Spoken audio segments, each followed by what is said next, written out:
안녕하세요. 비속의 최준영 목사입니다. 2024년 7월 7일 주일 오늘 나에게 주시는 생명수 새무라 복음 시작하도록 하겠습니다.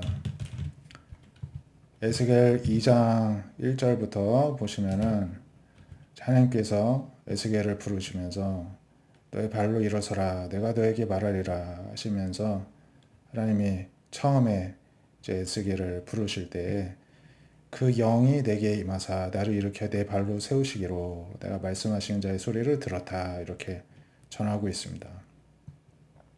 성령님께서 임재하셔서 하나님의 음성을 듣게 하셨다는 것이죠. 말씀하시기를 인자야 내가 너를 이스라엘 자손고 패역한 백성 나를 배반하는 자에게 보낼 것이다. 그들과 그 조상들이 나에게 범죄해서 오늘까지 이르렀는데 이 자손은 얼굴이 뻔뻔하고 마음이 굳은 자들이다. 내가 너를 그들에게 보내니 너는 그들에게 이르기를 주 여호와의 말씀이 이러하시다 하라 하면서 그들은 패역한 족속이라 그들이 듣든지 아니 듣든지 그들 가운데서 선지자가 있음을 알게 하라 이렇게 말씀하십니다. 놀라운 말씀이죠. 왜냐 예레미야에서는 이제 심판을 경고하시면서 거의 이들이 그냥 멸망으로 다 소멸될 것 같은데 결국에는 멸망당하고 지금 바벨론의 포로로 이제 붙잡혀 와서 노예의 삶을 살게 되는데 이때에도 같은 상황 가운데 있는 이 에스겔을 선지자로 부르셔서 그들에게 하나님의 말씀을 전하셔서 그들의 상태를 일깨워 주신다는 것입니다. 하나님께서는 포기를 모르시고 끝까지 책임지시는 하나님이신 것을 알 수가 있고요.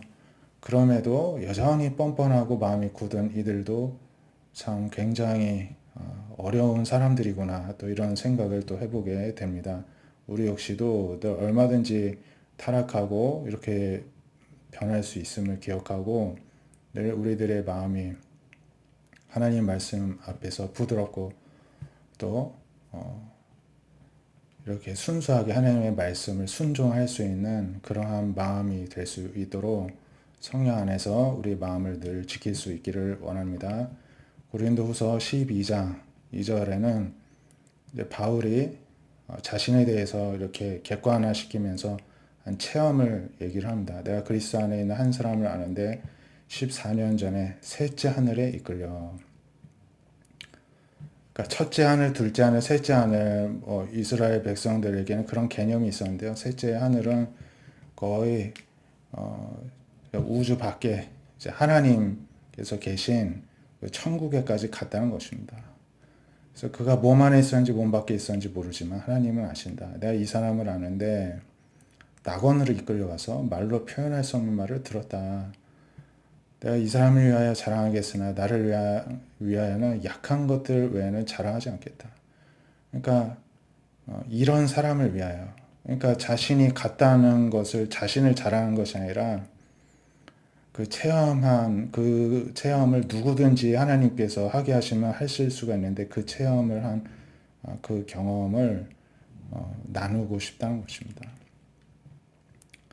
내가 만일 자랑하고자 해도 어리석은 자가 되지 않을 것은 내가 참말을 합니다.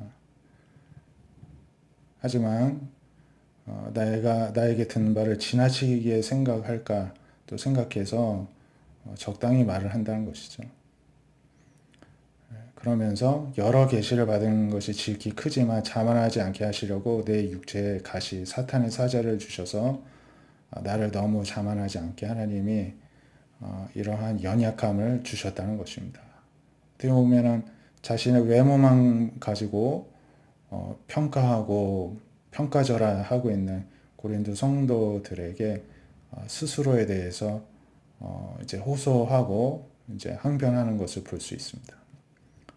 그래서 이 연약함이 떠나기를 내가 3번 주께 간구하였지만은 오히려 주님이 말씀하시기를 내 은혜가 너에게 족하다. 이는 내 능력이 약한 데서 온전해짐이라 말씀하셨다는 것입니다. 그래서 내가 연약함이 있어야 주님의 능력이 온전하게 임할 수 있구나. 이 사실을 깨닫고 도리어 크게 기뻐함으로 오히려 여러 약한 것들을 자랑하게 됐다는 것입니다. 왜냐? 내 연약함이 있어야 그것 가운데 그리스도의 능력이 머물 수 있기 때문이란 것이죠. 그래서 내가 그리스도를 위하여 약한 것들 능력 궁핍 밖에 공고를 기뻐하노니 이는 내가 약한 그때의 강함이라. 아멘. 우리가 이러한 믿음으로 살 수 있길 원합니다. 마가복음 6장 1절에서 예수님께서 고향으로 가시니 제자들 따라가는데요. 안식일이 되어 회당에서 가르쳤는데 많은 사람들이 놀랍니다. 어디서 이런 지혜를 얻었느냐? 이 사람이 받은 지혜와 손으로 이루어지는 이 권능이 어떻게 해서 나느냐? 이 사람은 마리아 아들 목수고 야고보와 요셉과 유다와 시몬의 형제가 아니냐? 그 누이들도 우리한테 있지 않느냐? 하면서 예수님을 배척하였습니다. 인정할 수가 없었죠. 예수님의 동생 야고보, 즉 야고보서를 쓴 저자이자 초대교회의 영향력 있는 인물이 되었죠. 근데 이때는 그렇지 않았습니다. 부활하신 예수님까지 다 경험하고 나서야 그렇게 큰 인물이 믿음의 사람이 되었는데요. 동생들 야고보, 요셉, 유다, 시몬이 그 동생들이잖아. 그 맏형이지 않느냐.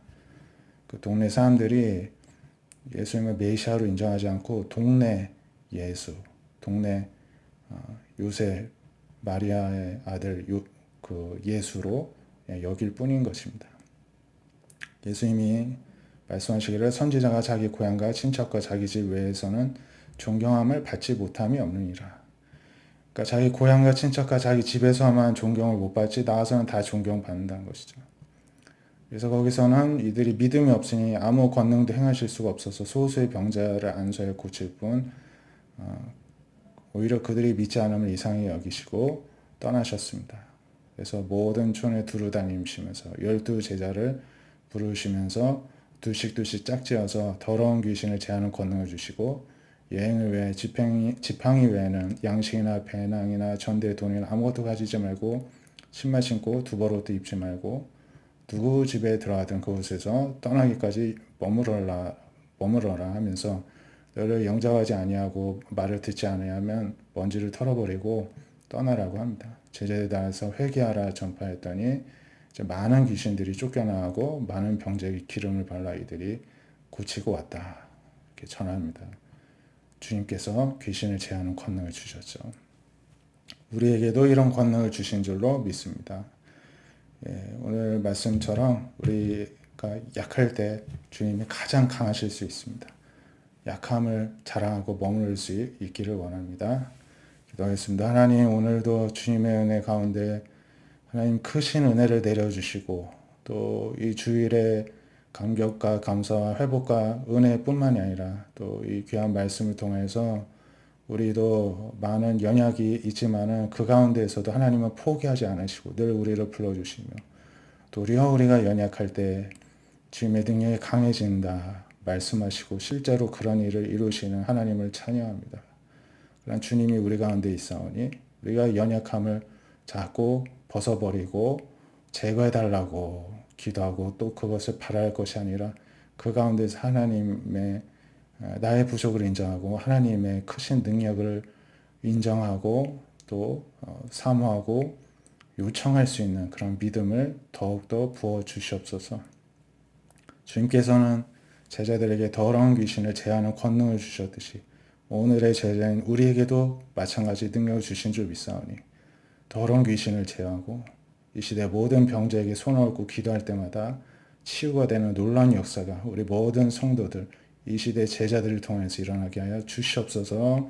살아계신 예수님의 이름으로 감사하며 기도드립니다. 아멘. 말씀에서 우리가 힘을 얻고 말씀을 신뢰함으로 믿음으로 나아가는 능력의 한 주간 되시기를 축복드립니다. 감사합니다.